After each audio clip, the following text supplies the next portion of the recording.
When using roof windows in conjunction with fibre cement sheeting, it is important to incorporate a sheet lap directly below the window, meaning the sheet may require chamfering, like so, to allow the malleable flashing to dress over the course of sheets neatly before the sheets to the side of the window are installed. An additional purlin may be required to move the fixings away from the chamfered edges, depending on your sheeting layout. It is preferable, but not essential, that there is a sheet lap immediately above the window as well. Where that isn't possible, the sheets can be cut to accommodate the size of the window once it has been installed as per the manufacturer's recommendations. Ensure any incorporated seals or ventilation are dressed neatly below the sheet before fixing. Fix as usual through the first full corrugation from either side of the sheet. Additional fixings may be required depending on the location of the roof window in your sheet layout.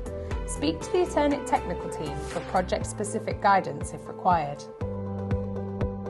For individual roof windows such as this one, the roof void ventilation will be diverted around the window, but for when there are several windows in a line, ventilation openings will be required above and below the windows.